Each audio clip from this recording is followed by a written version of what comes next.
tum solo. Ola. Tangi atuai le Committee of Official se pese mo sauanga salai na ro.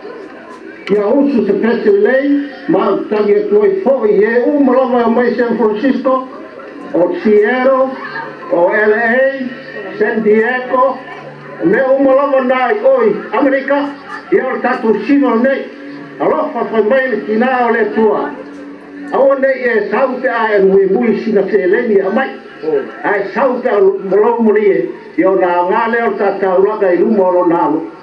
Awale malu lea o loo fa manatu e pea lo maliu molo na toi tu awale fa alaga o oe ma ia mawaile ta tau leo lai fa vau.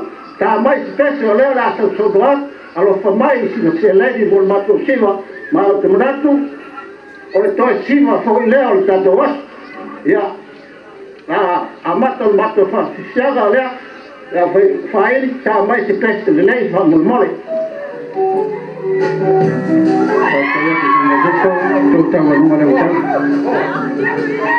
io se tasi le nao sui o le Kalesia o le Alvepese Catholico mai Daly City I San Francisco sa whainga atu I le whamomoe o le usaina o le maru Catholico o le whatuai sa lato sao fo I nei o le nei whamomoe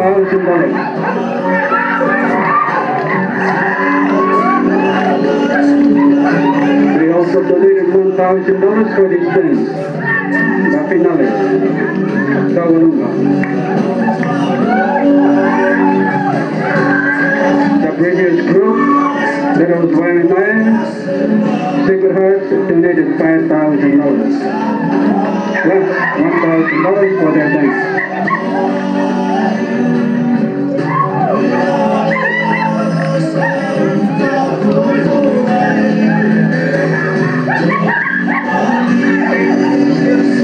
San Francisco. Ole nei lava whamomoe na saunia lea I le malai lava I le whatua inga I tafu.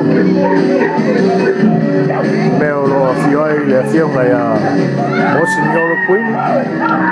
Ia ai tainane foi le tamā matua le fionga ia Cardinal Pio.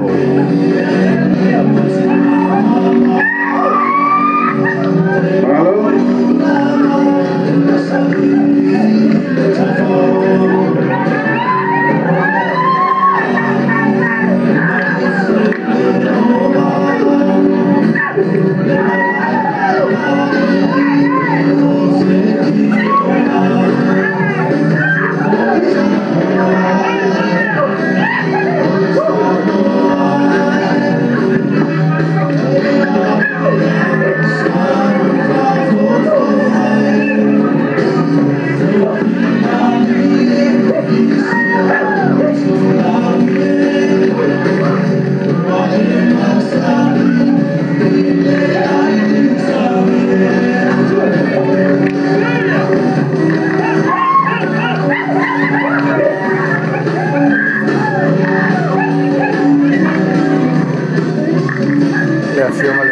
Monsignor Puini o lo sau no mai sa mai taurunga e o saunia ele aufai pese o le Kalesia Catholico mai Daly City San Francisco